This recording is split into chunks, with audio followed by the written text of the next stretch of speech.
शासकीय स्कूल में शिक्षक थे। और इस बीच में मैं बहुत महत्वपूर्ण बात रखना चाहूँगा कि मेरे पिताजी शांति कुंज परिवार से, आदरणीय गुरुजी से बहुत गहराई के साथ जुड़े हुए थे और शुरुआती दौर में काम करते थे। और हम लोगों के बचपन का कोई भी ऐसा महीना नहीं गुजरा है जब हम अखंड ज्योति ना पढ़े। कोई भी ऐसा महीना नहीं गुजरा। हम लोगों का शिक्षा संस्कार, हम लोगों का नामकरण सभी शांति कुंज की रीति से सब कुछ हुआ। पिताजी मेरे वहीं शासकीय स्कूल में शिक्षक थे और जब मैं करीब 7.5 साल का था तब उनका निधन हो गया, उनकी डेथ हो गई बहुत अर्ली एज में। और मेरी माँ 4th क्लास तक पढ़ी हुई है, 4th क्लास तक। और मैं वहीं गांव के स्कूल में पढ़ता था, मेहनत करता था, अच्छा पढ़ाई करता था। और ऐसे स्कूलों में मेरा एजुकेशन हुआ जहाँ मिडिल स्कूल में जब हम थे तो खपरेल की छत होती थी और जरा सी पानी गिरती थी तो क्लासरूम भर जाता था। कोई दुख नहीं होता था कि हमारी पढ़ाई नहीं हो पाती थी, खुशी होती थी कि छुट्टी मिली। उस समय स्कूलों में कोई प्यून नहीं होता था, छोटे स्कूलों में, मिडिल स्कूल में, प्राइमरी स्कूल में कोई प्यून नहीं होता था। तो हम लोगों के पास ही क्लास कक्षा नायक, सरला नायक के पास चाबी होती थी। तो जब कम पानी गिरा रहता था तो हम लोग पहले ही पहुंच जाते थे 1 घंटा पहले और देखते थे कि क्लासरूम भरा है कि नहीं भरा है। तो सामने में बोरिंग था, वहां से भेज करके लाके भर देते। ऐसे ही स्कूल चलता था, वैसे टीचर, वैसे सब कुछ चलता था। बट नेचुरल मैं बोलूँगा कि आज के स्कूलों में जो टीचर होते हैं उनसे बहुत ज़्यादा अच्छे टीचर होते थे 20 साल पहले। मैं इतना जरूर रियलाइज करता हूँ हर स्कूल में जाकर। वैसे स्कूल में मैंने मिडिल स्कूल मैंने पढ़ाई करी, फिर मैं high school, higher secondary school पढ़ने के लिए गाँव से 3 किलोमीटर दूर के गाँव में एडमिशन लिया और वहाँ मैं पढ़ाई करता था। तो जब हम लोग 12th क्लास में थे तो हमारे स्कूल में एक ही लेक्चर हुआ करते थे, केवल इंग्लिश। न मैथ्स का लेक्चरर, न फिजिक्स का लेक्चरर, न केमिस्ट्री का लेक्चरर, न बायो का लेक्चरर, न हिंदी का लेक्चरर। और जब हम लोग 12th क्लास में थे तो पूरे साल भर में मैथ्स की 4 क्लास हुई थी, मैथ्स की 4 क्लास हुई थी। ऐसा स्कूल होता था। बट जैसा कि आदरणीय चिन्मय जी ने कहा कि जिंदगी का एक टर्निंग पॉइंट होता है, वो बहुत इंपॉर्टेंट होता है। बस मैं बहुत छोटा था, करीब 10-11 साल का था, तो पिताजी की डेथ हो गई थी और माँ के साथ मैं पेंशन का केस बनवाने के लिए डिस्ट्रिक्ट हेडक्वार्टर जाता था। तो BO ऑफिस होता है, आप सभी जानते होंगे, ब्लॉक एजुकेशन ऑफिसर का ऑफिस होता है। वहाँ पे जाते थे, हमारा काम नहीं हो रहा। एक दिन वहाँ के प्यून ने मेरे को बोला कि तुम कलेक्टर ऑफिस चले जाओ बेटा, वहाँ जाओगे तो काम हो जाएगा। तो मैं और मेरी माँ कलेक्टर ऑफिस पहुँचे और कलेक्टर ऑफिस पहुँच करके बात हमने बताई तो कलेक्टर डिस्ट्रिक्ट एजुकेशन ऑफिसर पर बहुत नाराज हुए और हमारा काम तुरंत हो गया। तो 10-11 साल की उम्र थी और मेरे मन में आया ये कलेक्टर तो बड़ा तोप चीज होता है, तो ये बनना चाहिए, ये मेरे मन में आई। और इस सपने को मैं बहुत अच्छे तरीके से जीता था। और मैं पढ़ता जरूर सुविधाओं से अभावों वाले स्कूल में जरूर पढ़ता था, बट मेरा लक्ष्य, मेरा जुनून, मेरे अंदर की आग बहुत क्लियर थी कि मुझे यही बनना है। और गांव की स्कूल में, गांव में रहता था मैं। पहले बस से, जब एक रेलवे स्टेशन था वहाँ तक जाता था 9 किलोमीटर की दूरी पे, फिर वहाँ मैं ट्रेन पकड़ता था और फिर डिस्ट्रिक्ट हेडक्वार्टर जाता था रायगढ़। और फिर वहाँ पे एक पॉलिटेक्निक कॉलेज था, उसके सामने में एक मैगजीन बेचने वाला ठेला लगाता था। तो वहाँ मैं जा करके, जब मैं 8th-9th क्लास में था तब civil services chronicle, competition success review, प्रतियोगिता दर्पण, ये मैगजीन खरीदा करता था। और खरीद करके आप भी अभी भी देखते होंगे कि हर मैगजीन में 2 लोगों का इंटरव्यू होता है, 2 सक्सेसफुल लोगों का। तो इंटरव्यू में पढ़ता था, बड़ा इंप्रेस होता था कि हाँ ये कैसे बना जाता है, ये पढ़ी जाती है। अपने तरीके से मैं कंक्लूजन्स निकालता था। 10+2 जब मैं पास हुआ तो मेरे पिताजी के जगह में मुझे अनुकंपा की नौकरी मिल सकती थी। कंपनसेटरी अपॉइंटमेंट जो होता है वो मिलने का प्रावधान होता है कोई सरकारी नौकरी में होने। तो जब मैं 12th क्लास के बाद वो बन सकता था, कोई सरकारी नौकरी मुझे मिल सकती।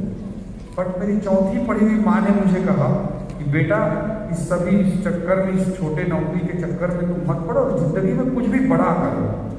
ये उन्होंने कहा और मैं अपने सपने के हिसाब से अपने गांव को छोड़ करके मैं भिलाई आया, फिर बीच में मैं दिल्ली आया। फर्स्ट ईयर में था तभी दिल्ली आया। फर्स्ट ईयर में था तब मैं Lal Bahadur Shastri National Academy of Administration देखने के लिए मसूरी पहुंच गया। ट्रेन की टिकट कटा करके दिल्ली आया। दिल्ली से ISBT में बस पकड़ी और देहरादून गया। देहरादून से वो जीप में जो बहुत सारे लोगों को लेके जाते हैं, वैसे मैं मसूरी पहुंचा, वो लाइब्रेरी पॉइंट पे, और लाइब्रेरी पॉइंट से फिर एकेडमी तक गया रिक्शा लेकर। और मैं जब एकेडमी में लबासना के गेट पर पहुंचा तो गार्ड ने बोला तुम नहीं जा सकते अंदर। मैं 18-19 साल का था।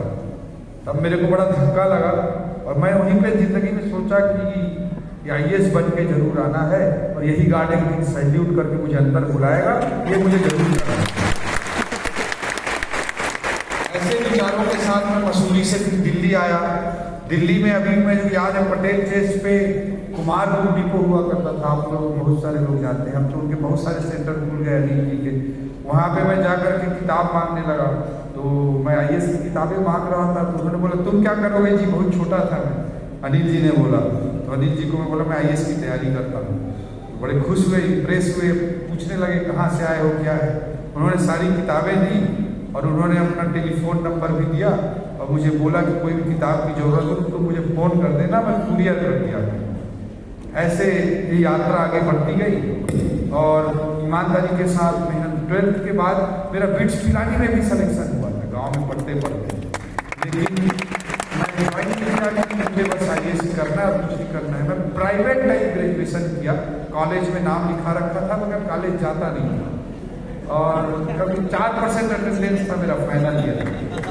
तो उस कॉलेज में काफ़ी सख्त नियम थे, तो आखिरी में मुझे बुलाया गया कि क्या बात है जी, तुम ऊपर से भी टॉप करते हो, नीचे से भी टॉप करते हो।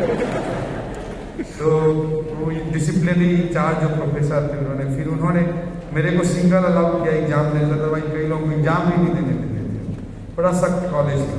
तो वैसे करते हुए मैं अपनी यात्रा में आगे बढ़ा और बहुत जल्दी one of the youngest stage में IAS क्लियर किया, IAS सेलेक्ट हुआ और मैं अपने होम कार्ड छत्तीसगढ़ में IAS बनकर काम करना चालू किया। और 13 साल तक मैं IAS की नौकरी किया, IAS में रहा 30 ईयर्स तक। और किसी भी IAS का जो बेस्ट पॉसिबल करियर हो सकता है उस तरह का मेरा 30 ईयर्स का करियर रहा। मैं इस ड्यूरेशन में बहुत अच्छे जगहों पर CO जिला पंचायत रहा, बहुत अच्छे जगहों पर SDM रहा, राजधानी का म्युनिसिपल कमिश्नर बना, फिर अपनी चॉइस से दंतेवाड़ा जो बस्तर का एक महत्वपूर्ण हिस्सा है वहाँ पर मैं गया, रिक्वेस्ट करके गया कि मुझे यहाँ कलेक्टर बना दीजिए। वहाँ पर मैं एज कलेक्टर काम किया। एजुकेशन में बहुत सारे वहाँ पे इनोवेशंस किए जिसकी अंतर्राष्ट्रीय स्तर पर कई ख्यातियाँ हुई। कभी आप दंतेवाड़ा जाएंगे, आप इमेजिन नहीं कर सकते कि मैं कह सकता हूँ कि दौलत राम कॉलेज से कहीं ज़्यादा अच्छे बिल्डिंग वहाँ आपको दंतेवाड़ा में मिलेंगे। एक एजुकेशन सिटी हम लोगों ने क्रिएट किया जंगल के बीच में, नक्सली एरिया में, करीब 150 एकड़ एरिया का, जिसमें 7000 बच्चे निःशुल्क एजुकेशन पाते हैं। हर तरह का स्कूल है उसके अंदर, business BPO centre, polytechnic, ITI, violence affected orphan बच्चों के लिए स्कूल, बहुत सारी चीज़ें हैं। KPMG ने 2012 में वर्ल्ड की बेस्ट 100 प्रोजेक्ट्स की लिस्ट निकाली थी। उसमें उसने एजुकेशन सिटी दंतेवाड़ा को इंक्लूड किया वर्ल्ड के बेस्ट 100 प्रोजेक्ट्स। तो then I got prime minister's excellency award for educational innovations. जब मनमोहन सिंह जी प्राइम मिनिस्टर थे तब PM एक्सीलेंसी अवार्ड मुझे मिला, वन ऑफ यंगेस्ट स्टेज में ये अवार्ड मिला मेरे को। वो सब चीज़ें चलती रही। फिर मैं कैपिटल का कलेक्टर बना, अपनी राजधानी हमारे छत्तीसगढ़ की रायपुर है, वहाँ पर कलेक्टर के रूप में 3 साल काम किया। अब मेरी ज़िंदगी में फिर यहाँ पे एक बड़ा मोड़ आया। मैं हमेशा सोचता था, आपने मेरी अपने लाइफ की जर्नी बताई कि IAS मेरे लिए कितना बड़ा ड्रीम था, बट अभी गोविंद जी ने भी कहा, चिन्मय जी ने भी अपने विचारों से कहा कि कोई भी मंजिल आखिरी मंजिल नहीं होती है, हर मंजिल एक पड़ाव होता है अगली मंजिल की ओर बढ़ने के लिए। जब तक आप लाइफ में कुछ नया सेट करते रहेंगे, नया टारगेट करते रहेंगे, तब तक आपकी लाइफ अच्छी चलती रहेगी। तो सर्विस में जैसा कि अभी हम सब लोगों ने चर्चा की कि कोई भी काम बुरा नहीं होता है, बशर्ते कि उस काम को करने वाला आदमी खरा हो। ये सबका मैसेज था। तो मैं इसी चीज़ को महसूस करता हूँ कि कोई IAS बन गया, IPS बन गया। अभी चिन्मय जी इतने गहराई के साथ बातों को बता रहे थे कि आप IAS बन जाएं लेकिन कैसा बने, सिविल सर्विस में आ जाएं लेकिन कैसा बने। इसको बहुत गहराई के साथ बता